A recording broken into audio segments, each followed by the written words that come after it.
Hello दोस्तों, कैसे हो आप सब लोग। स्वागत है आप सभी का अपने इस प्यारे से चैनल के ऊपर। तो कल के वीडियो में मैंने अनाउंस किया था कि आज से हम हमारी मिरेकल सीरीज का शुभारंभ करेंगे और आज मिरेकल सीरीज का पहला वीडियो देख रहे हैं आप। क्या है मिरेकल सीरीज? तो मिरेकल सीरीज में हम बेसिकली क्लास 12th की जो फिजिक्स है उसका सिलेबस कंप्लीट करने वाले हैं इन जस्ट 60 डेज। इसका मतलब ये नहीं है कि मैं आपको भगाने वाला हूँ, इसका मतलब ये है कि क्लास 12 की फिजिक्स जो है वो केवल और केवल 60 दिन की डेडिकेटेड स्टडी मांगती है। अगर आप 60 दिन मेरे साथ साथ डेडिकेटेडली पढ़ लोगे ना तो आप फोड़ दोगे। फिजिक्स के लिए जो भी कुछ आपकी प्रॉब्लम्स होंगी वो सारी की सारी खत्म हो जाएगी इन विद इन 60 डेज के अंदर, राइट।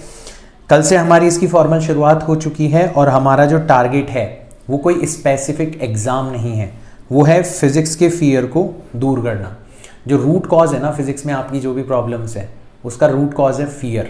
आपको फिजिक्स से डर लगता है और मैं उस डर को दूर करूंगा इन 60 दिनों के अंदर। और एक बार वो डर दूर हो गया तो फिर आप हमारी सीरीज का उपयोग कर सकते हैं बोर्ड्स के लिए, आप नीट के लिए इसका उपयोग कर सकते हैं, आप जेईई मेंस के लिए इसका उपयोग कर सकते हैं।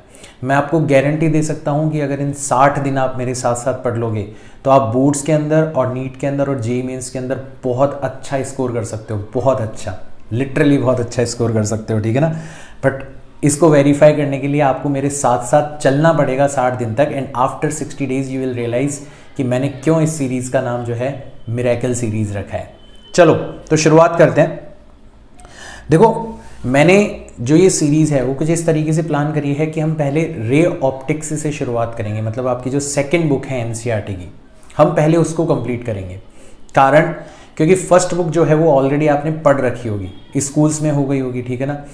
मैं चाहता हूं कि आप लोग पहले फ्रेश टॉपिक्स मेरे से पढ़ो, ठीक है, तब आएगा आपको मजा। और फिर उसके बाद में जब आपका कॉन्फिडेंस इंक्रीज हो जाएगा, हमारी सेकंड बुक खत्म होते जब आपको रियलाइज हो जाएगा कि हाँ यार ये बंदा वाकई हमारे फिजिक्स का डर जो है उसके ऊपर हमला कर रहा है, वाकई इसके साथ साथ चलते हुए हमें फिजिक्स एक बहुत ही प्यारा सब्जेक्ट लगने लगा है, फिर आप पढ़ना फर्स्ट बुक को मेरे साथ साथ, राइट। दूसरा कारण इसका ये भी है कि हमारी सेकंड बुक जो है वो इंडिपेंडेंटली पढ़ी जा सकती है। मतलब रे ऑप्टिक्स को, वेव ऑप्टिक्स को, पूरी की पूरी मॉडर्न फिजिक्स को इंडिपेंडेंट मैनर में पढ़ा जा सकता है अगर हमने फर्स्ट बुक नहीं भी पढ़ रखी तो अगर किसी ने फर्स्ट बुक नहीं भी पढ़ रखी ना उसको भी टेंशन लेने की ज़रूरत नहीं है, ठीक है ना। और बाकी मैं करवाऊंगा आपको, राइट। मैंने तो आपको ये तक प्रॉमिस किया है कि अगर हमारी ये सीरीज़ हिट रही तो हम लोग 11th का सिलेबस भी कंप्लीट करेंगे। इसीलिए तो मैं 31 दिसंबर तक आपका सिलेबस कंप्लीट करवाना चाहता हूं ताकि मेरे पास में टाइम बचे, आप लोगों की डिमांड आए और मैं 11th का सिलेबस भी आपको कंप्लीट कराऊं, राइट। तो ray optics is all about light. हम लोग बेसिकली लाइट के रे नेचर के बारे में पढ़ेंगे, ठीक है। अब रे का मतलब क्या है? रे का मतलब है कि डे टू डे लाइफ के अंदर लाइट के बारे में जो हमारे एक्सपीरियंस है हम उनको स्टडी करेंगे। क्या एक्सपीरियंस है, हम क्या जानते हैं लाइट के बारे में। तो आप सब लोगों ने ऑब्जर्व किया होगा कि लाइट जो है वो एक स्ट्रेट लाइन के अंदर ट्रैवल करती है। जिस तरीके से शैडो बनती है उसको ऑब्जर्व करने से हमें ये तो कंफर्म हो जाता है कि लाइट जो है, जो भी लाइट की रेज हैं वो एक स्ट्रेट लाइन के अंदर ट्रैवल करती है। तो इसको रेक्टिलीनियर मोशन ऑफ लाइट भी बोला जाता है, ठीक है ना। और दूसरा हमें ये पता पड़ गया कि यार लाइट जो है वो बहुत तेज स्पीड से ट्रैवल करती है। आप यहाँ पे टॉर्च जलाते हो और तुरंत दीवार के ऊपर उसका स्पॉट जो है वो आपको दिखाई देने लगता है। So you realise that light बहुत बहुत बहुत तेज स्पीड से ट्रैवल करती है, ठीक है ना। और नॉर्मली आपको पता भी होनी चाहिए इसकी वैल्यू 3 × 10⁸ मीटर पर सेकेंड, ठीक है। मैं अप्रॉक्सीमेट वैल्यू बता रहा हूँ, एग्जैक्ट वैल्यू 299 समथिंग, ठीक है ना। इतने मीटर पर सेकेंड जो है उस स्पीड से आपकी जो लाइट है वो ट्रैवल करती है। तो ये दो चीज़ें आपको भी पता है, मुझे भी पता है, it is part of our day to day life experience, right. और हमारे जो महान महान साइंटिस्ट रहे हैं ऑब्वियसली वो भी इंसान थे, उनका भी एक्सपीरियंस कुछ ऐसा ही रहा होगा। तो सबसे पहले रेने डिकार्ट्स करके ये एक फिलोसोफर थे, एक मैथमेटिशियन थे and he is a very great personality. मैं आपको रिकमेंड करूँगा कि कभी जाओ और विकीपीडिया पर इनके बारे में पढ़ो, आपको रियलाइज़ होगा कि यार ये सब लोग केवल और केवल हमारे लिए परेशानी ही नहीं खड़ी करके गए हैं, इन्होंने खुद ने कितना क्लोजली ऑब्जर्व किया है नेचर को और उसके सीक्रेट्स हमें बताने का काम किया है। Then you will realise, then आपको ग्रेटिट्यूड फील होगा इनके बारे में, ठीक है ना। सो रेने डेकार्ट्स जो हैं उन्होंने सबसे पहले प्रपोज किया था corpuscular model of light. Corpuscular model of light के अंदर उन्होंने क्या माना कि आपकी जो लाइट है वो बहुत ही छोटे छोटे छोटे छोटे छोटे छोटे पार्टिकल्स से मिलके बनी हुई है। और फिर बाद में आइजैक न्यूटन ने उनकी इस मॉडल को सपोर्ट किया और उनके इस मॉडल के बेसिस पे आइजैक न्यूटन ने laws of reflection, laws of refraction और भी बहुत सारी चीज़ें लाइट के बारे में जो उस टाइम पे ऑब्जर्व करी जा सकती थी उनको एक्सप्लेन करने का काम किया। ठीक है, so according to this model light is made of massless elastic particles called corpuscles, right. तो मासलेस तो ऑब्वियसली लाइट के अंदर कोई मास नहीं होता, ये न्यूटन को भी पता था, डिकार्ट्स को भी पता था। और इलास्टिक का मतलब है कि जिस स्पीड से लाइट जाके टकराती है उसी स्पीड से वापस से लौटती भी है, लाइट की स्पीड के ऊपर कोई फ़र्क नहीं पड़ता। तो जो कोलिजन हो रही है, जो लाइट के आपने हाइपोथेटिकल पार्टिकल्स माने हैं जिनको आपने कॉर्पस्कल्स नाम दिया है, वो बेसिकली इलास्टिक पार्टिकल्स हैं, उनकी जो इलास्टिसिटी है वो काफ़ी ज़्यादा है। ठीक है ना।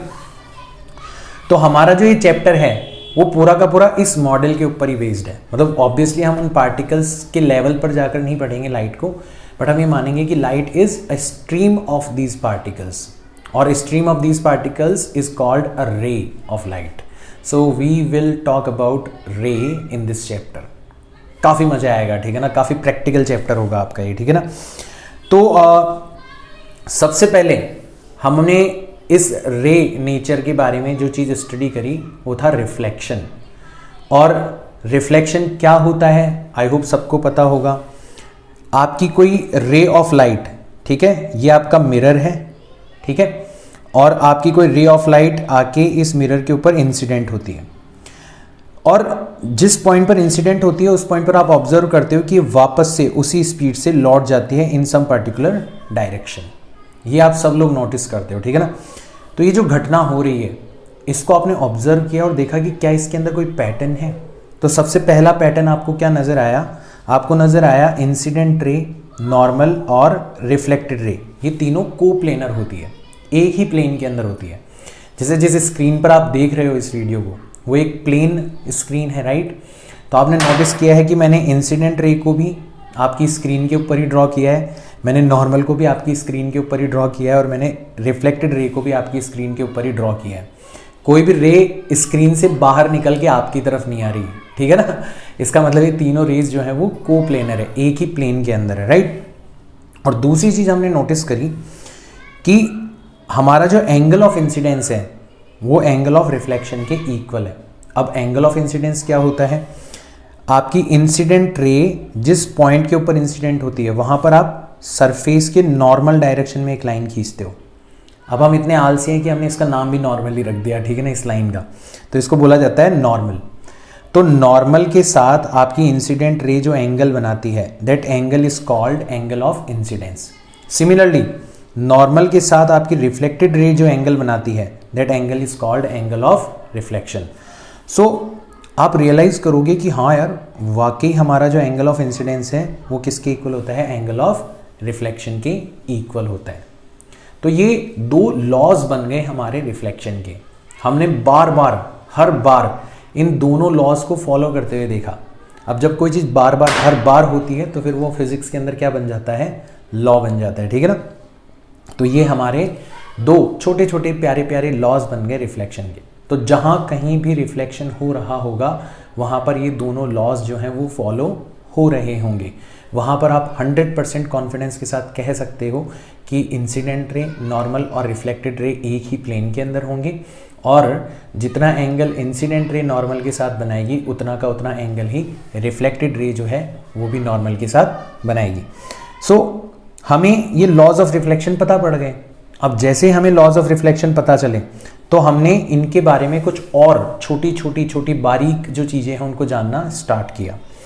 तो कुछ इंपॉर्टेंट पॉइंट्स में यहाँ पर लिस्ट कर देता हूँ। सबसे पहला पॉइंट तो ये है कि अगर आपकी रे नॉर्मली इंसिडेंट होती है, मतलब अगर सपोज करो आपकी रे जो है वो ऐसे नॉर्मल के अलॉन्ग ही आके इंसिडेंट हो जाए, यानी कि उसका एंगल ऑफ इंसिडेंस कितना होगा? 0।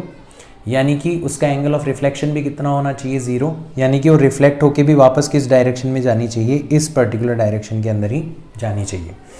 तो हमें पता पड़ गया कि व्हेन अ रे is incident normally it reflects back normally, है ना। छोटा सा पॉइंट है, काम आएगा हमारे, इसको हम ध्यान रख लेते हैं। और दूसरा ये है कि same laws are applicable for any kind of surface, be it a plane surface और स्फेरिकल सरफेस। तो थोड़ी सी देर बाद में हम स्फेरिकल सरफेस के बारे में भी पढ़ेंगे, है ना। तो आपको उन स्फेरिकल सरफेसेस के लिए नए लॉज सीखने की ज़रूरत नहीं है, आपके सिमिलर लॉज जो हैं वो ही अप्लाई होंगे। तो ये सबसे बड़ी खास बात है फिज़िक्स की, कि हमें फिज़िक्स में बहुत कम लॉज पढ़ने पड़ते हैं और मैक्सिमम चीज़ें हम उन्हीं लॉज के बेसिस पे एक्सप्लेन करते हैं। तो आप रियलाइज़ करोगे कि जो लॉज हमने एक प्लेन मिरर के लिए पढ़े हैं वो एज इट इज़ अप्लाई होंगे स्फेरिकल मिरर के ऊपर। उनका कॉन्सिक्वेंस अलग हो सकता है बट लॉज हमारे क्या होंगे, सिमिलर होंगे। तो भले ही आपकी प्लेन मिरर की बात कर रहे हो या ऐसे स्फेरिकल मिरर की बात कर रहे हो, आप देखोगे कि हमेशा इंसिडेंट रे नॉर्मल के साथ जितना एंगल बना रही है उतना का उतना ही एंगल रिफ्लेक्टेड रे भी बनाएगी नॉर्मल के साथ, और तीनों हमेशा कोप्लेनर होंगी, ठीक है ना। नाउ अभी तक हमने जो भी ये लॉज पढ़े हैं उसके बेसिस पे हम कुछ छोटी छोटी प्रॉब्लम्स को इन्वेस्टिगेट कर सकते हैं। जैसे सबसे पहली प्रॉब्लम हमसे पूछी जा सकती है एंगल ऑफ डिविएशन के बारे में। क्या होता है एंगल ऑफ डिविएशन? तो जैसे सपोज करो ये आपकी इंसिडेंट रे है ना, और ये आई इस पॉइंट के ऊपर इंसिडेंट हुई, ये हमने नॉर्मल ड्रॉ किया यहाँ पर, और ये हमारा बना एंगल ऑफ इंसिडेंस, है ना। अब अगर मान लो ये मिरर नहीं होता तो ये रे जो है वो सीधे के सीधे निकल जाती भाई, रेक्टिलिनियर पाथ के ऊपर मूव करती है ना हमारी रे ऑफ लाइट। तो अगर मिरर नहीं होता तो हमारी रे सीधे के सीधे निकल जानी चाहिए थी। तो मिरर के होने की वजह से ये रे रिफ्लेक्ट हुई और किस डायरेक्शन में चली गई, इस डायरेक्शन में चली गई। तो जिस रास्ते पे ये जाने वाली थी और जिस रास्ते पे ये गई है एक्चुअल में रिफ्लेक्ट होके, उन दोनों के बीच का जो एंगल है वो कहलाता है आपका एंगल ऑफ डिविएशन। मैं तो रास्ते से जा रहा था, ठीक है ना, और फिर यहाँ पे भेलपुरी दिखी और मैं भटक गया, तो मैं कितना एंगल डिविएट हो गया due to reflection, that is called angle of deviation, right. So एक छोटी मोटी प्रॉब्लम लेते हैं और फिर देखते हैं कि हम किस तरीके से इसके ऊपर क्वेश्चंस पूछे जा सकते हैं और किस तरीके से हम लोग आंसर कर सकते हैं। तो मैंने आपको ये तो बताया था कि हमारा एंगल ऑफ इंसिडेंस अगर x है तो हमारा एंगल ऑफ रिफ्लेक्शन भी कितना होना चाहिए, x होना चाहिए, राइट। तो यहाँ तक की बात हमें समझ में आई। अगर हमारा एंगल ऑफ इंसिडेंस x है तो हमारा एंगल ऑफ रिफ्लेक्शन भी कितना होना चाहिए, x होना चाहिए। ये पूरा का पूरा जो एंगल है ये 180 डिग्री है। कौन सा वाला एंगल? ये पूरा का पूरा जो एंगल है वो 180 डिग्री है, और यहाँ से लेके यहाँ तक का जो एंगल है वो कितना है, x प्लस x 2x। तो हमारा जो एंगल होगा एंगल ऑफ डिविएशन वो कितना हो जाएगा, 180 डिग्री माइनस 2 ऑफ x के इक्वल हो जाएगा।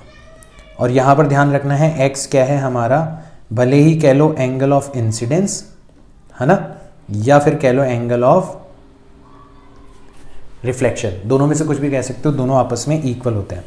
तो जैसे हमसे क्वेश्चन पूछा गया है कि अ रे arrives eight an angle of incidence 60 degree, how much will it be deviated from its path, कितना डिविएट हो जाएगी। तो हमें x की वैल्यू कितनी दे रखी है, 60 डिग्री दे रखी है, तो हमारा डेल्टा कितना हो जाएगा, 180 degree minus twice of 60 degree, यानी कि 120 डिग्री, और 180 में से 120 चले गए तो कितना आ जाएगा हमारा, 60 डिग्री आंसर आ जाएगा। मतलब वो सीधे जाने वाला था और यहाँ से 60 डिग्री घूम के निकल जाएगा ड्यू टू रिफ्लेक्शन। तो ये जो फॉर्मूला है ये हमारे बहुत काम आ सकता है, बहुत ही ज़्यादा काम आ सकता है, इसको हम बहुत ही ज़्यादा यूज़ करने वाले हैं। देखना कैसे काम आएगा। तो हम एक सेकंड सिचुएशन लेते हैं। अब की बार हमें 2 मिरर दे रखे हैं, ये पहला मिरर है और ये दूसरा मिरर है, और दोनों को किसी एंगल पर रखा गया है थीटा, है ना, ऐसा कोई कॉम्बिनेशन बनाया गया है। अब हमसे कहा जा रहा है कि एक रे ऑफ लाइट इस वाले मिरर के ऊपर अल्फा एंगल के ऊपर इंसिडेंट हो रही है। तो ये नॉर्मल के साथ अल्फा एंगल बनाते हुए मैंने शो करा है हमारी इंसिडेंट रे को, है ना। तो बताओ कि जब ये इससे टकराएगी, फिर इधर जाएगी, इससे टकराएगी, और फाइनली इस डायरेक्शन के अंदर निकल जाएगी, तो आपसे पूछा जाएगा कि बताओ नेट एंगल ऑफ डेविएशन कितना होगा, नेट एंगल ऑफ डेविएशन कितना होगा।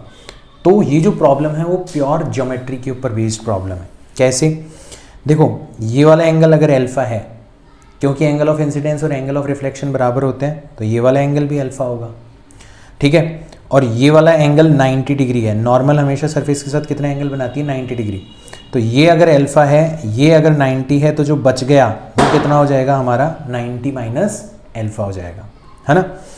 चलो ये रे तो इधर चली गई। फिर यहाँ पर हम नॉर्मल ड्रॉ करेंगे। मान लो नॉर्मल के साथ ये वाली बीटा एंगल बना रही है, तो जितना एंगल ऑफ इंसिडेंस उतना का उतना ही एंगल ऑफ रिफ्लेक्शन, तो ये वाला एंगल भी कितना हो जाएगा, बीटा हो जाएगा। और फाइनली रे इस डायरेक्शन में निकल जाएगी। नॉर्मल और सरफेस हमेशा कितना एंगल बनाते हैं, 90 डिग्री। तो ये पूरा का पूरा एंगल 90 है और ये छोटा सा एंगल बीटा है, तो जो बच गया वो कितना हो जाएगा, 90 माइनस बीटा हो जाएगा। अब जो हमारा ये ट्रायंगल है, इस ट्रायंगल के तीनों एंगल हमें पता पड़ गए। हमें पता है कि इन तीनों का सम जो है वो कितना होना चाहिए, 180 डिग्री होना चाहिए, ठीक है ना। तो sum of angles of a triangle हमें पता है कितना होना चाहिए, हमें पता है ये होना चाहिए 180 डिग्री।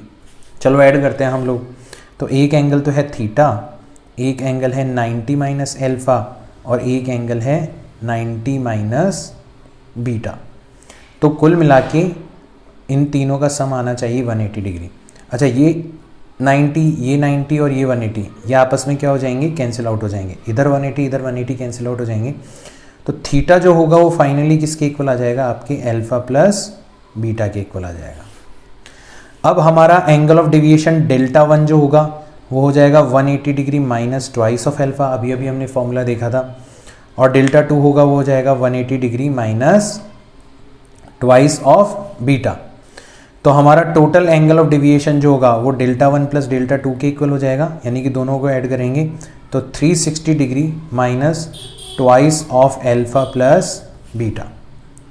और अल्फा प्लस बीटा की जगह आप क्या रख सकते हो, थीटा रख सकते हो। तो आपका फाइनल फॉर्मूला आएगा 360 degree minus twice of theta.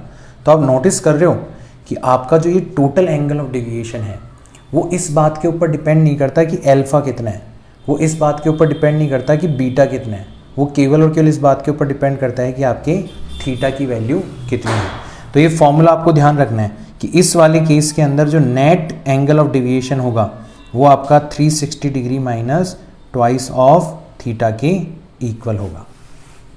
अब जैसे मान लो आपको क्वेश्चन कैसे पूछा जा सकता है, आपको पूछा जा सकता है कि for what angle between the mirrors, मतलब मिरर्स के बीच का एंगल थीटा कितना हो, that ray incident at any one of the mirrors will reflect back in same direction. Same direction के अंदर रिफ्लेक्ट हो जाए, सेम डायरेक्शन के अंदर रिफ्लेक्ट हो जाए, इसका मतलब डेल्टा की वैल्यू कितनी होनी चाहिए, 180 डिग्री। भाई अगर रे इस तरीके से आए और वापस इस तरीके से लौट जाए तो कितना एंगल डिविएट हो गई, टोटल 180 डिग्री का एंगल डिविएट हो गई, है ना। तो हमारा यहाँ पर तो डेल्टा हमें कितना दे रखा है, 180 डिग्री। तो डेल्टा की जगह हमने रख दिया 180 डिग्री। फॉर्मूले के हिसाब से होना चाहिए था 360 degree minus twice of theta. तो यहाँ से हम लोग जब सॉल्व करेंगे तो थीटा की वैल्यू आ जाएगी 360 में से 180 को माइनस करेंगे तो 180 degree divided by 2 that is 90 degree. तो हमारे दोनों मिरर्स जो हैं इस वाली कंडीशन के लिए, जो मैंने यहाँ पर क्वेश्चन के अंदर फ्रेम करी है, इस वाली कंडीशन के लिए हमारे दोनों मिरर्स जो हैं वो आपस में होने चाहिए परपेंडिकुलर। तो ये डायरेक्ट भी पूछा जाता है एग्जाम्स के अंदर, इसलिए आपको इसको ध्यान में रखना है, ठीक है ना। तो पूरा का पूरा जो खेल है वो किस चीज़ के ऊपर टिका हुआ है, हमारे लॉज ऑफ रिफ्लेक्शन के ऊपर। लॉज ऑफ रिफ्लेक्शन की मदद लेकर हमने ये फाइंड आउट किया कि आपकी रे जो है वो कितना एंगल डिविएट हो जाएगी इन सिंगल रिफ्लेक्शन, और फिर उसी के बेसिस पे हम इस क्वेश्चन को करते चले गए, ठीक है ना। तो फॉलो करो इन सब चीज़ों को, यही चलता है फिजिक्स के अंदर, इसके अलावा कुछ नहीं चलता। छोटे छोटे रूल्स आपको सीखने होते हैं और उन्हीं को ही आपको क्या करना होता है, अप्लाई करना होता है। नाउ एक और कंसेप्ट के बारे में हम पढ़ते हैं, that is called reflection of mirror, rotation of mirror, ठीक है। तो ये हमारा एक प्लेन मिरर है, इसके ऊपर इस तरीके से इंसिडेंट रे आ रही है और इस तरीके से रिफ्लेक्ट होकर वापस से लौट रही है। अब आपने क्या करा, इस मिरर को रोटेट कर दिया थीटा एंगल से, है ना। अच्छा, जब आप मिरर को रोटेट कर दोगे तो आपका ये जो नॉर्मल है ये भी रोटेट हो जाएगा विथ सेम एंगल। तो मैंने यहाँ पर डायग्राम ड्रॉ करा है। देखो पहले मिरर वर्टिकल था, मैंने उसको थीटा एंगल से क्या कर दिया, रोटेट कर दिया। ऐसे पहले आपका जो नॉर्मल है वो हॉरिजॉन्टल था, अब थीटा एंगल रोटेट होके वो किस डायरेक्शन में आ गया, इस डायरेक्शन में आ गया, है ना। तो पहले हमारी जो रे थी वो कितना एंगल बना रही थी, एल्फा। अब क्योंकि नॉर्मल थीटा एंगल खिसक चुका है तो अब की बार हमारी इंसिडेंट रे कितना एंगल बनाएगी, केवल और केवल एल्फा माइनस थीटा एंगल बनाएगी।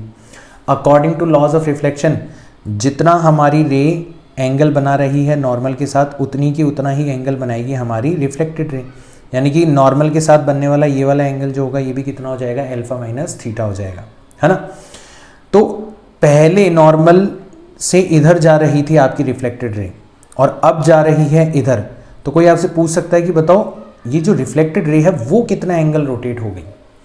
तो आप इजीली फिगर आउट कर सकते हो कि आपकी जो रिफ्लेक्टेड रे होगी वो ट्वाइस ऑफ थीटा, मतलब जितने एंगल से आप मिरर को रोटेट कर रहे हो उसके डबल एंगल से आपकी कौन सी वाली रे रोटेट हो जाएगी, आपकी रिफ्लेक्टेड रे रोटेट हो जाएगी। कैसे फिगर आउट करोगे आप इसको, आप इसको ऐसे भी देख सकते हो कि ये वाली जो कंडीशन है, ये हमारी जो फर्स्ट कंडीशन है, इसके अंदर हमारा जो एंगल ऑफ डेविएशन था वो कितना था, 180 degree minus twice of alpha. हमारा एंगल ऑफ इंसिडेंस कितना है, एल्फा है। और इस वाले केस में हमारा एंगल ऑफ डेविएशन कितना हो जाएगा, 180 degree minus twice of alpha plus theta, alpha minus theta, alpha minus theta, क्योंकि अब की बार हमारी रे कितना एंगल ऑफ इंसिडेंस बना रही है, एल्फा माइनस थीटा बना रही है। इसको जब हम सॉल्व करेंगे तो ये आ जाएगा 180 degree minus twice of alpha minus twice of theta. तो ये हमारे डेल्टा डैश की वैल्यू हो जाएगी। तो हमारा जो change in angle of deviation है, मतलब डेल्टा डैश माइनस डेल्टा, वो कितना होगा। तो हम डेल्टा डैश में से इसको माइनस करेंगे, 180 डिग्री से 180 डिग्री चले जाएंगे, 2 अल्फा से 2 अल्फा चले जाएगा और फाइनली हमारा आंसर आ जाएगा ट्वाइस ऑफ थीटा। नेगेटिव आएगा आंसर क्योंकि हमारी रे क्लॉकवाइज रोटेट कर रही है। मतलब एंगल के अंदर क्या होता है कि अगर आपकी रे अगर एंगल को एंटी क्लॉकवाइज मेजर करते हैं तो पॉजिटिव आता है और क्लॉकवाइज मेजर करते हैं तो वो नेगेटिव आता है, ठीक है ना। तो उस नेगेटिव साइन को तो एक बार आप ओमिट कर देना। आप इस रिजल्ट को ध्यान रख सकते हो कि हमारी रे कितने एंगल से रोटेट हो जाती है, ट्वाइस ऑफ थीटा एंगल से रोटेट हो जाती है, ठीक है। तो अगर आपसे कोई पूछे कि how much reflected ray will rotate if mirror is rotated by an angle theta, so अब आपके पास में एक डायरेक्ट हथियार आ चुका है कि अगर आप मिरर को सपोज करो 60 डिग्री के एंगल से घुमाओगे तो आपकी रिफ्लेक्टेड रे 120 डिग्री से रोटेट हो जाएगी। अगर आप मिरर को 45 डिग्री से घुमाओगे तो आपकी रिफ्लेक्टेड रे 90 डिग्री से रोटेट हो जाएगी। अगर आप मिरर को सपोज करो 30 डिग्री से रोटेट करवाओगे तो आपकी सेम इंसिडेंट रे के लिए जो रिफ्लेक्टेड रे है वो, ठीक है, 30 डिग्री पे करवाओगे तो 60 डिग्री रोटेट हो जाएगी। तो ये जो छोटे छोटे रिजल्ट्स हैं इनके लिए हमें कोई स्पेसिफिक फॉर्मूला याद नहीं रखना। हाँ, अब आप समझ चुके हो तो एज ए फैक्ट इन सब चीज़ों को ध्यान रख सकते हो, बट आपको ये रियलाइज करना है कि यार बहुत ही बेसिक्स के ऊपर बिल्ड हुआ है हमारा ये सारा का सारा डिस्कशन। और बेसिक्स क्या थे हमारे, लॉज ऑफ रिफ्लेक्शन। एक बार हमें लॉज ऑफ रिफ्लेक्शन अच्छे से समझ में आ गए तो ये सारी की सारी चीज़ें हमारे हाथ में हैं। आया समझ में, यहाँ तक की कोई दिक्कत नहीं है, ठीक है ना। अब हम पढ़ेंगे किसके बारे में, स्फेरिकल मिरर्स के बारे में या फिर इमेज फॉर्मेशन के बारे में, है ना। तो हम आगे बढ़ें उससे पहले हम छोटी छोटी चीज़ों के बारे में जान लेते हैं। जैसे सबसे पहला क्वेश्चन है, आई होप सबके मन में डाउट होगा कि सर ऑब्जेक्ट का मतलब क्या होता है। हम बहुत ज़्यादा यूज़ करते हैं ऑप्टिक्स के अंदर object image, object image, object image. तो इस ऑब्जेक्ट का मतलब आखिर में होता क्या है। तो देखो ऑब्जेक्ट आपके दो तरीके के हो सकते हैं, रियल ऑब्जेक्ट हो सकते हैं और वर्चुअल ऑब्जेक्ट हो सकते हैं। रियल ऑब्जेक्ट का मतलब तो होता है all incident raise diverge from, मतलब एक ऐसा पॉइंट जहां से सारी की सारी इंसिडेंट रेज डाइवर्ज हो रही हैं, फैल रही हैं। जैसे ये वाला पॉइंट, तो यहाँ से देख रहे हो आप, ये वाली इंसिडेंट रे, ये वाली इंसिडेंट रे, ये वाली इंसिडेंट रे, सारी की सारी इंसिडेंट रेज जो हैं वो कहाँ से डाइवर्ज हो रही है, इस वाले पॉइंट से डाइवर्ज हो रही है। तो ये वाला पॉइंट हमारा क्या हो गया, रियल ऑब्जेक्ट हो गया। क्या वर्चुअल ऑब्जेक्ट भी हो सकता है, ज़रूर हो सकता है। कौन सा पॉइंट होगा, एक ऐसा पॉइंट जहां पर all incident rays appear to converge at, जहां पर ऐसा लगता है कि सारी की सारी जो इंसिडेंट रेज हैं वो क्या हो रही हैं, कन्वर्ज हो रही हैं। जैसे ये वाला केस देखो, देखो ये वाली इंसिडेंट रे कहाँ से आ रही है हमें नहीं पता, ये वाली इंसिडेंट रे कहाँ से आ रही है हमें नहीं पता, मतलब ये कहाँ से डाइवर्ज हो रही है हमें नहीं पता, तो हमारी पहली वाली डेफिनेशन तो फेल हो गई। हाँ, बट ये देखा हमने कि ये रिफ्लेक्शन के बाद में इधर चली गई है ना, और ये रिफ्लेक्शन के बाद में इधर चली गई। हमें ऐसा लग रहा है कि कहीं ना कहीं ये रेज जो है वो मिलके कहाँ पर जाने वाली थी, इस पॉइंट पर जाने वाली थी। कहाँ पर जाने वाली थी? इस पॉइंट पर जाने वाली थी। तो all incident rays appear to converge it, असल में नहीं हुई, बीच में मिरर आ गया, टकरा के इधर चली गई, बट ऐसा लग रहा है कि यार ये सारी की सारी इंसिडेंट रेज जो है वो कहाँ जाके एक दूसरे से मिलना चाह रही थी, कहाँ पर कन्वर्ज होना चाह रही थी, इस पॉइंट पर। तो now this point will be considered as an object and this object will be called virtual object. तो आपका ऑब्जेक्ट जो है वो रियल ऑब्जेक्ट भी हो सकता है, आपका ऑब्जेक्ट जो है वो वर्चुअल ऑब्जेक्ट भी हो सकता है, दोनों चीज़ें हो सकती है, आपको ध्यान में रखना है, ठीक है ना। इसी तरीके से अगर हम इमेज के बारे में बात करें तो रियल इमेजेस भी हो सकती है और वर्चुअल इमेजेस भी हो सकती है। रियल इमेज का मतलब क्या होगा? जहाँ पर सारी की सारी रिफ्लेक्टेड रेज क्या हो जाए, कन्वर्ज हो जाए। और वर्चुअल इमेज का मतलब क्या होगा? जहाँ पर रिफ्लेक्टेड रेज अपीयर हो डाइवर्ज होती हुई, ठीक है। जैसे हमारा पहले वाला केस था, तो इंसिडेंट रे गई और रिफ्लेक्ट हो गई, इंसिडेंट रे गई रिफ्लेक्ट हो गई, इंसिडेंट रे गई रिफ्लेक्ट हो गई। तो ये जो रिफ्लेक्टेड रेज हैं ये एक पॉइंट पर कन्वर्ज होती हुई तो नज़र नहीं आ रही हमें। हाँ, बट हमें ऐसा जरूर लग रहा है कि ये इस पॉइंट से क्या हो रही होंगी, डाइवर्ज हो रही होंगी। तो ये वाली इमेज जो है वो सेकंड डेफिनेशन के अंदर फिट बैठ रही है।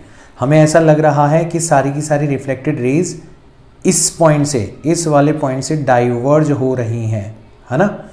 इसलिए ये इमेज जो है वो क्या कहलाती है? हमारी वर्चुअल इमेज कहलाती है ना। और रियल इमेज का एग्जांपल मैं आपको बताता हूँ। जैसे सपोज करो इंसिडेंट रे आई इधर, रिफ्लेक्ट होकर इधर चली गई, इंसिडेंट रे आई इधर, रिफ्लेक्ट होकर इधर चली गई। तो हमारी जो रिफ्लेक्टेड रेज हैं वो एक पॉइंट पर क्या हो रही है? कन्वर्ज हो रही है। तो जिस पॉइंट पर हमारी रिफ्लेक्टेड रेज असल में कन्वर्ज हो रही हो वही पॉइंट हमारा बन जाता है image, and that image is called real image. तो नाम जो इनका जो मीनिंग है ना वो इनके नाम में छुपा हुआ है। रियल का मतलब हो गया जो सच में एक दूसरे को इंटरसेक्ट करती हो, और वर्चुअल का मतलब हो गया कि असल में तो इंटरसेक्ट नहीं करती, आप उनको जब पीछे की तरफ एक्सटेंड करते हो तो ऐसा लगता है कि वो उस पॉइंट से क्या हो रही होंगी, डाइवर्ज हो रही होंगी। तो रियल इमेजेस भी हो सकती हैं एंड वर्चुअल इमेजेस भी हो सकती है, हमें इसका ख्याल रखना है, ठीक है ना। दोनों ही प्रकार की इमेजेस हो सकती है। स्फेरिकल मिरर्स, देखो स्फेरिकल मिरर्स जो है ना वो कैसे बनाए जाते हैं? आपका कोई पहले स्फेयर रहा होगा, ठीक है ना, तो आप उसको इस तरीके से यहाँ से काट देते हो, ठीक है, और फिर इसका जो ये पोर्शन है इसको आप अलग कर देते हो इस तरीके से। ऐसे यहाँ पर मैंने कट लगाया, इस पोर्शन को मैंने अलग कर दिया इधर की तरफ, ठीक है ना। फिर आप क्या कर सकते हो? दो अलग अलग काम कर सकते हो। आप इसकी बाहर वाली सरफेस को सिल्वर कर सकते हो और अंदर वाली सरफेस को रिफ्लेक्टिंग सरफेस बना सकते हो। ऐसे ही आप इसकी अंदर वाली सरफेस को रिफ्लेक्टिंग सिल्वर कर सकते हो और बाहर वाली को क्या बना सकते हो? रिफ्लेक्टिंग बना सकते हो। तो हमारे दो अलग अलग प्रकार के स्फेरिकल मिरर्स बनाए जा सकते हैं। हमारी अगर अंदर वाली सरफेस रिफ्लेक्टिंग सरफेस है तो मिरर कहलाता है कॉनकेव मिरर, है ना। ऐसा लगता है जैसे हम गुफा के अंदर घुस रहे हैं, लाइट जो है वो गुफा के अंदर घुस रही है ना। और अगर हमारी बाहर वाली सरफेस रिफ्लेक्टिंग सरफेस है तो मिरर कहलाता है आपका कॉन्वेक्स मिरर। तो बहुत सारे बच्चे कंफ्यूज हो जाते हैं, जबकि ऐसा कंफ्यूजन का कोई यहाँ पर लेना देना है नहीं। आप तो इस कॉनकेव को पकड़ के रख लो कि ये वाला जो मिरर होता है वो कॉनकेव होता है, ऑटोमेटिकली आपको पता पड़ जाएगा कि ये वाला मिरर क्या होगा, कॉन्वेक्स मिरर होगा, ठीक है ना। नाउ इस मिरर की कुछ कैरेक्टरिस्टिक प्रॉपर्टीज होती है, जब हम मिरर बनाते हैं तभी ये प्रॉपर्टीज जो है वो फिक्स हो जाती है। तो सबसे पहली प्रॉपर्टी तो क्या होगी कि हमारा जो मिरर है ना, उसका जो सेंटर पॉइंट है, उसका जो जियोमेट्रिक सेंटर है उसको हम बोलते हैं पोल, है ना। और इस मिरर को जिस स्फेयर से हमने काट के अलग निकाला है उसका जो सेंटर होगा वो कहलाता है आपका सेंटर ऑफ कर्वेचर, है ना। तो सेंटर ऑफ कर्वेचर अलग चीज है, पोल जो है वो अलग चीज है। पोल आपके उस मिरर का जियोमेट्रिक सेंटर है ना, और ये पोल जो है वो मिरर के ऊपर होते हैं। और सेंटर ऑफ कर्वेचर उस स्फेयर का सेंटर है जिससे आपने उस मिरर को काट के बनाया है, ठीक है ना। ये आपका मिरर से हमेशा बाहर की तरफ होगा, ठीक है ना। ये जो साइज है, ये जो ओपनिंग है मिरर की, this opening is called aperture. हम नॉर्मली स्मॉल अपर्चर वाले मिरर्स के बारे में स्टडी करते हैं। स्मॉल अपर्चर का मतलब हो गया जिनका कर्वेचर बहुत ज़्यादा ना हो, जिनका ये जो कर्व है वो बहुत ही ज़्यादा ना हो, मतलब नियरली प्लेन मिरर हो। तो हम जितने भी आगे फॉर्मूलाज डिराइव करने वाले हैं वो स्मॉल अपर्चर वाले मिरर्स के बारे में होगा। बहुत ही ज़्यादा कर्व्ड जो मिरर्स होंगे उनके बारे में वो फॉर्मूलाज जो होंगे वो केवल और केवल अप्रॉक्सीमेट वैल्यूज हमें देंगे, ठीक है ना। पोल को और सेंटर ऑफ कर्वेचर को जो मिलाने वाली लाइन है, that line is called principal axis, है ना। That line is called principal axis. और ये जो लेंथ है P से लेके C तक की जो ये लेंथ है, this length is called radius of curvature. So the moment you have the mirror in your hand, उस पर्टिकुलर मोमेंट पर आपको मिरर के बारे में इन सारी की सारी चीज़ों की जानकारी होनी चाहिए। आपको पता होना चाहिए कि उस मिरर का पोल कहाँ पर होगा, आपको पता होना चाहिए कि उस मिरर का सेंटर ऑफ कर्वेचर कितनी डिस्टेंस पर होगा, आपको पता होना चाहिए कि उस मिरर की रेडियस ऑफ कर्वेचर कितनी है। आप अगर चाहो तो ड्रॉ कर सकते हो प्रिंसिपल एक्सिस को, और आपको उसकी अपर्चर, उसकी जो ओपनिंग है, उसका साइज है वो पता होनी चाहिए, ठीक है ना। दिवाली का माहौल आ चुका है, फटाकों की आपको आवाज़ आ रही होगी। मैंने इन बच्चों को एक बार बोला था कि यार मेरे को है ना क्लासेस रिकॉर्ड करनी है, तो तुम थोड़ा सा शांत रह सकते हो क्या, बच्चे हैं यार, बच्चों को खेलने से कोई नहीं रोक सकता। और मतलब अभी तो मैं आपको पढ़ा रहा हूँ, बाकी मुझे बहुत अच्छा लगता है जब इवनिंग में मेरी गली में जितने भी छोटे छोटे बच्चे हैं वो यहाँ पर सामने सड़क के ऊपर खेल रहे होते हैं, क्योंकि ये जो चीज़ है ना वो थोड़ी थोड़ी मिसिंग होती जा रही है हमारी सोसाइटी से। मतलब बच्चों ने बहुत ज़्यादा टाइम जो है वो डिजिटल डिवाइसेस के ऊपर बिताना चालू कर दिया है, बजाय जो रियलिस्टिक गेम्स है उनके अंदर पार्टिसिपेट होने के। तो फिर मुझे लगा कि यार बच्चों को मना नहीं करना चाहिए, है ना, बच्चों को खेलने के लिए मना नहीं करना चाहिए। साथ ही साथ में मेरे को लगा कि यार ये जो बच्चों की आवाज़ है, ये पीछे फटाकों की आवाज़ है, इससे मेरी आवाज़ इतनी डिस्टर्ब नहीं होगी। मतलब मेरी आवाज़ आप तक बड़ी आसानी से पहुँची होगी क्योंकि मैं माइक यूज़ कर रहा हूँ। बट हल्का हल्का जो पीछे बैकग्राउंड जो नॉइस होता है ना, वो थोड़ा सा रियलिस्टिक फील देता है हमारी क्लास को, कि हाँ यार सर जो है वो किसी स्टूडियो वगैरह के अंदर नहीं बैठे, आराम से अपने कंफर्टेबल माहौल के अंदर बैठ के पढ़ा रहे हैं, अपने रूम के अंदर बैठ के पढ़ा रहे हैं, ठीक है ना। तो फिर मैंने सोचा यार चलो क्या ही मना करते हैं बच्चों को, ठीक है ना, तो फिर खेलो हमारी पढ़ाई के चक्रों में तुम्हारा नुकसान नहीं होना चाहिए, ठीक है ना। नाउ एक बहुत इंपॉर्टेंट पॉइंट के बारे में हम डिस्कस करने वाले हैं, that point is called focus of mirror. बहुत अच्छे से समझना है इसको, ठीक है ना। जैसे सपोज करो हमारा ये कॉनकेव मिरर है ना। अभी जो कॉनकेव मिरर है इसका हमने प्रिंसिपल एक्सिस ड्रॉ कर दिया, ये इसका पोल है, ये इसका सेंटर ऑफ कर्वेचर रहा होगा, हमने दोनों मिला के प्रिंसिपल एक्सिस ड्रॉ कर दिया। अब हमने देखा कि यार इस प्रिंसिपल एक्सिस के पैरेलल अगर कोई रे आती है तो वो इंसिडेंट होके हमेशा एक फिक्स पॉइंट से ही निकलती है।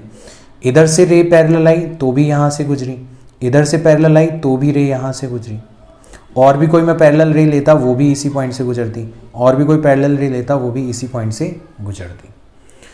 तो मैंने रियलाइज किया कि rays parallel to principal axis, इनको पैरेक्सियल रेज भी बोला जाता है। पैरेक्सियल का मतलब होता है आपके प्रिंसिपल एक्सिस के आसपास और प्रिंसिपल एक्सिस के पैरेलल रेज, ठीक है ना। After reflection converge at a point, हमने देखा कि ये जो पैरेलल रेज हैं सारी की सारी रिफ्लेक्शन के बाद में एक सिंगल पॉइंट के ऊपर कन्वर्ज होती है। अगर आप कॉन्वेक्स मिरर की बात करोगे तो इसमें उल्टा काम होगा, इसमें रेज आएंगी, टकराएंगी और डाइवर्ज हो जाएंगी, रेज आएंगी, टकराएंगी और डाइवर्ज हो जाएगी। अगर मैं कोई और रे बनाता, आती, टकराती और डाइवर्ज हो जाती। तो यहाँ पर रेज कन्वर्ज तो नहीं हो रही, बट जब आप इनको पीछे की तरफ एक्सटेंड करते हो तो ये एक ही पॉइंट के ऊपर आपको क्या होती हुई नजर आती है, एक ही पॉइंट से आपको डाइवर्ज होती हुई नजर आती है। आपको लगता है कि यार ये वाली रे इस पॉइंट से शुरुआत हो रही होगी इसकी, ठीक है। तो कंसेप्ट तो वही रहा, यहाँ पर असल में एक पॉइंट के ऊपर कन्वर्ज हो रही है हमारी रिफ्लेक्टेड रेज, और यहाँ पे एक पॉइंट से, एक सिंगल पॉइंट से सारी की सारी रिफ्लेक्टेड रेज हमें डाइवर्ज होती हुई नजर आ रही है। So this point is called focus. तो हम इसको कैसे डिफाइन करेंगे, rays parallel to principal axis after reflection converge at a point, or you can say appear to diverge from a point. Concave mirror के केस में असल में converge हो रही है और कॉन्वेक्स मिरर के केस में ऐसा लग रहा है कि उस पॉइंट से डाइवर्ज हो रही है, ठीक है ना। Now this point is called focus. हम इस पॉइंट को ही क्या बोलते हैं, फोकस बोलते हैं। It is as simple as that. So now this focus is also a characteristic property of mirror. जिस तरीके से हमें मिरर के रेडियस ऑफ कर्वेचर के बारे में पता पड़ जाता है the moment we have mirror in our hand, ठीक है ना, उसी तरीके से हमें मिरर के फोकस के बारे में भी पता पड़ जाता है। अब आप बोलोगे सर कैसे, हमें कैसे पता चलेगा कि प्रिंसिपल एक्सिस के पैरेलल आने वाली रेज कहाँ पर इस प्रिंसिपल एक्सिस पर कन्वर्ज हो रही होंगी। वो हमें पता चलेगा जब हम फोकस और रेडियस ऑफ कर्वेचर के बीच का रिलेशन फाइंड आउट करेंगे। नाउ ये फोकस और रेडियस ऑफ कर्वेचर जो है वो आपस में रिलेटेड हैं और बहुत अच्छे तरीके से रिलेटेड है। तो जैसे ही हमें रेडियस ऑफ कर्वेचर पता पड़ जाती है वैसे ही हमें फोकस के बारे में भी पता पड़ जाता है। और पोल से फोकस की जो लेंथ है उसको अपन बोलते हैं फोकल लेंथ। तो हमारे फोकस यानी कि फोकल लेंथ और रेडियस ऑफ कर्वेचर के बीच का जो रिलेशन है, बड़ा प्यारा सा सुंदर सा रिलेशन है, उसको हम डिराइव करते हैं, ठीक है ना। तो हमने ये कौन सा मिरर लिया है, एक कॉनकेव मिरर लिया है ना। ये उसका सेंटर ऑफ कर्वेचर है, ये उसका पोल है, दोनों को ज्वाइन किया तो मेरे को मिल गया इसका प्रिंसिपल एक्सिस।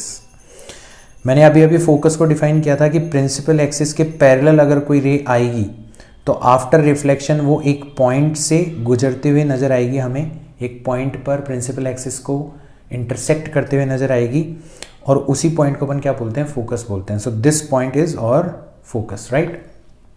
अब हमें लॉज ऑफ रिफ्लेक्शन पता है। सबसे पहली चीज़ तो हमें ध्यान रखनी है कि आपकी जो स्फेरिकल सरफेस होती है उसके किसी भी पॉइंट पे अगर आपको नॉर्मल ड्रॉ करना है तो बड़ा आसान सा काम है, आप उस पॉइंट को सेंटर ऑफ कर्वेचर से क्या कर दो, ज्वाइन कर दो।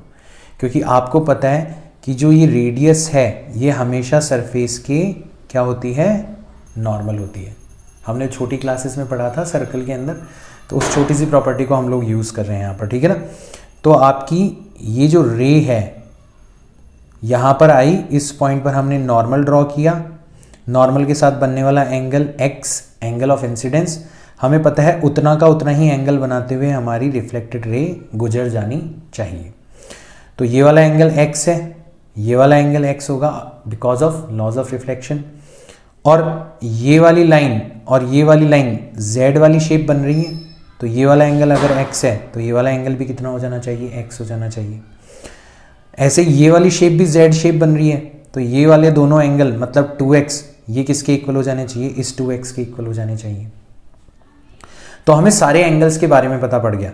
हमें पता पड़ गया अगर ये x है तो ये भी x होगा, ये भी x होगा और ये कितना हो जाएगा, 2x हो जाएगा। सारे एंगल्स के बारे में हमें पता पड़ गया। अब हम हमारा काम कर सकते हैं। क्या काम कर सकते हैं, अब हम बात कर सकते हैं हमारे रिलेशन के बारे में। तो सबसे पहले हम लेते हैं ट्राइंगल CMP। इस ट्राइंगल के अंदर आप नोटिस करो, अगर मैं आपसे पूछूं कि बताओ tan ऑफ x की वैल्यू कितनी होगी, तो सबसे पहले तो आप बोलोगे सर ट्राइंगल तो बन ही नहीं रहा है ना। आप बोलोगे सर C को M को और P को मिलाने से ट्राइंगल तो बन ही नहीं रहा। बट ये जो कर्व है इसको आप नियरली क्या मान सकते हो, परपेंडिकुलर मान सकते हो। क्यों, क्योंकि हम स्मॉल अपर्चर वाले मिरर्स के बारे में बात कर रहे हैं। मैंने बताया था आपको स्मॉल अपर्चर का मतलब होता है नियरली प्लेन मिरर्स, ठीक है ना। तो आपका जो 10x होगा वो किसके इक्वल हो जाएगा, परपेंडिकुलर। तो परपेंडिकुलर का मतलब हो जाएगा MP divided by base that is PC। इसी तरीके से आप ट्राइंगल ले लो FMP। इस ट्राइंगल के अंदर tan ऑफ 2x जो होगा वो किसके इक्वल होगा, वो हो जाएगा आपका perpendicular that is MP divided by base that is PF, ठीक है। अब मैंने आपको बताया था पैरेक्सियल रेज। पैरेक्सियल रेज का मतलब होता है प्रिंसिपल एक्सिस के पैरेलल एंड प्रिंसिपल एक्सिस के आसपास की रेज। तो हमारे जो एंगल है ये बहुत छोटे एंगल्स होते हैं, तो आप इसको नियरली x के इक्वल मान सकते हो और आप इसको नियरली 2x के इक्वल मान सकते हो। इसका मतलब MP/PF जो होगा वो किसके इक्वल हो जाएगा, नियरली ट्वाइस ऑफ x, यानी कि MP/PC के इक्वल हो जाएगा। MP से MP कैंसिल आउट हो गया, तो यहाँ से आप देखोगे कि आपके PF की जो वैल्यू आएगी वो कितनी आ जाएगी, PC डिवाइडेड बाय 2। PF का मतलब हो गया फोकल लेंथ, है ना, और PC का मतलब हो गया radius of curvature divided by 2। तो ये एक बहुत ही प्यारा सा रिलेशन हमें मिल गया कि आपकी जो फोकल लेंथ होती है वो हमेशा रेडियस ऑफ कर्वेचर के हाफ के इक्वल होती है, यानी कि पोल और सेंटर का जो मिडिल पॉइंट होगा वो ही आपका फोकस होगा। तो अब अगर हमें पोल के बारे में पता है, अगर हमें सेंटर ऑफ कर्वेचर के बारे में पता है, तो हमें एग्जैक्टली पता है कि फोकस कहाँ पर होना चाहिए। हमें एग्जैक्टली पता है कि हमारी अगर रेडियस ऑफ कर्वेचर 20 सेंटीमीटर है तो हमारा फोकस 10 सेंटीमीटर की डिस्टेंस पर होना चाहिए।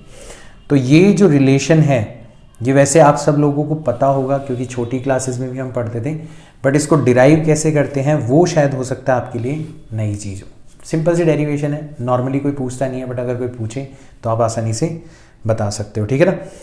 अब हम बात करते हैं साइन कन्वेंशन की, क्योंकि आगे हम जो भी फॉर्मूलाज डिराइव करने वाले हैं, है ना, वो केवल और केवल एक ही बेसिस के ऊपर सारे के सारे केसेस के अंदर अप्लाई होंगे, और वो है हमारा साइन कन्वेंशन।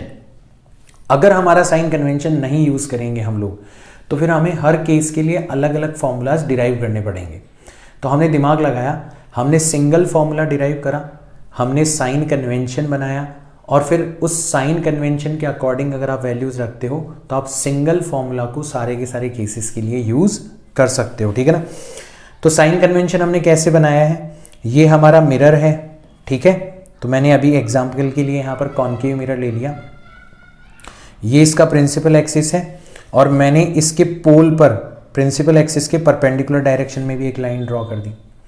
तो साइन कन्वेंशन में हमें सबसे पहले तो पॉइंट ऑफ रेफरेंस चूज करना होता है, जिसको हम बोलते हैं ऑरिजिन। तो हमने पोल को ही क्या बना दिया, हमारा ऑरिजिन बना दिया। तो ये बन गया हमारा ऑरिजिन। अब ये बन गया हमारा एक्स एक्सिस और ये बन गया वाई एक्सिस। इसीलिए इस साइन कन्वेंशन को कार्टेशियन साइन कन्वेंशन भी बोला जाता है, क्योंकि ये कार्टेशियन कोऑर्डिनेट सिस्टम से मिलता जुलता है। अब इस पोल से एक्स एक्सिस पे एक तरफ जाओगे तो पॉजिटिव होंगे डिस्टेंसेस, दूसरी तरफ जाओगे तो नेगेटिव होगी। एक तरफ ऊपर जाओगे तो पॉजिटिव होंगे डिस्टेंसेस, एक तरफ दूसरी तरफ जाओगे तो नेगेटिव होगी। तो हमें कैसे पता चलेगा कि कौन सी तरफ पॉजिटिव होगी, कौन सी तरफ नेगेटिव होगी? उसके लिए हम रेफरेंस लेते हैं किसको, इंसिडेंट रे को। तो हमारी जो इंसिडेंट रे की डायरेक्शन होती है, अगर आप पोल से उसी डायरेक्शन में जा रहे होते हो तो वो वाली डायरेक्शन आपकी क्या हो जाती है, पॉजिटिव डायरेक्शन हो जाती है। तो अगर हमारा ये मिरर कॉन्केव मिरर है तो ऑब्वियसली हमारी रे किधर से आएगी, इधर से तो आ नहीं सकती, क्योंकि इधर तो आपने सिल्वर कर रखा है, ठीक है ना। तो हमारी इंसिडेंट रे इस डायरेक्शन में है, इसका मतलब पोल से हम इस डायरेक्शन के अंदर जाएंगे तो हमारी डिस्टेंसेस पॉजिटिव होंगी, और अगर पोल से हम इसके अपोजिट डायरेक्शन में जाएंगे तो हमारी डिस्टेंसेस क्या हो जाएंगी, नेगेटिव हो जाएंगी। वाई एक्सिस में कोई कंफ्यूजन नहीं है, अपवर्ड डायरेक्शन जो होती है वो पॉजिटिव होती है और डाउनवर्ड डायरेक्शन जो होती है वो नेगेटिव होती है, इसमें कोई कंफ्यूजन नहीं है। इनफैक्ट अगर आप मिरर को हमेशा इस तरीके से ड्रॉ करोगे कि आपका ऑब्जेक्ट जो है वो हमेशा इस साइड पर रहे, लेफ्ट हैंड साइड पर रहे, तो ये बिल्कुल कार्टेशियन कोऑर्डिनेट सिस्टम जैसा ही हो गया, ठीक है ना। ये पॉजिटिव एक्सिस, ये नेगेटिव एक्स एक्सिस, ये पॉजिटिव वाई एक्सिस और ये नेगेटिव वाई एक्सिस, ठीक है ना। तो अगर आपको साइन कन्वेंशन अच्छे से समझ में आ गया तो क्या आप इन सारी की सारी चीज़ों का जवाब दे सकते हो। जैसे आपसे कोई पूछे कि बताओ जो रेडियस ऑफ कर्वेचर है कॉन्केव मिरर की, वो पॉजिटिव होनी चाहिए या नेगेटिव होनी चाहिए। तो ध्यान दो, कॉन्केव मिरर की रेडियस ऑफ कर्वेचर किस तरफ होगी, इस तरफ होगी, क्योंकि हमारा सेंटर इस तरफ है। तो हम नेगेटिव तरफ जा रहे हैं तो ये हमारी क्या हो जाएगी, नेगेटिव हो जाएगी, ठीक है। आ गया समझ में। ऐसे ही हमसे पूछा जाए बताओ radius of curvature of a convex mirror, तो कॉन्वेक्स मिरर हमारा कुछ इस तरीके से बनेगा, ठीक है ना। ये हमारा हो गया पोल, ये हो गई हमारी वाई डायरेक्शन, ये हो गई हमारी एक्स डायरेक्शन, ये हो गई हमारी पॉजिटिव और ये हो गई हमारी इधर की तरफ नेगेटिव। तो अब की बार हमारा सेंटर ऑफ कर्वेचर किधर होता है, इधर, तो हम पॉजिटिव डायरेक्शन में जा रहे हैं, इसका मतलब इसकी जो रेडियस ऑफ कर्वेचर होती है वो पॉजिटिव होती है। Focal length, of a concave mirror. तो कॉनकेव मिरर की रेडियस ऑफ कर्वेचर नेगेटिव थी, तो आपकी फोकल लेंथ भी क्या हो जाएगी, नेगेटिव हो जाएगी, क्योंकि r डिवाइडेड बाय 2 ही तो होती है। और कॉन्वेक्स मिरर, इसकी रेडियस ऑफ कर्वेचर पॉजिटिव थी, है ना, इसका मतलब इसका जो फोकस होगा वो भी क्या हो जाएगा, पॉजिटिव हो जाएगा, ठीक है ना। तो ये अब हमें ध्यान रखना है, इसके अंदर कंफ्यूज मत हो जाना। समटाइम्स आपको क्वेश्चन में दिया जाता है कि एक मिरर है और उसकी जो फोकल लेंथ है वो -20 सेंटीमीटर है, तो आप जैसे ही पता लगा आपको कि यार फोकल लेंथ जो है वो -20 सेंटीमीटर है, नेगेटिव फोकल लेंथ है, तो आप समझ जाओ कि कौन से वाले मिरर की बात करी जा रही है, कॉनकेव मिरर की बात करी जा रही है, ठीक है। आसानी से आप समझ सकते हो ये चीज़ें, इतना आसान है साइन कन्वेंशन को अप्लाई करना।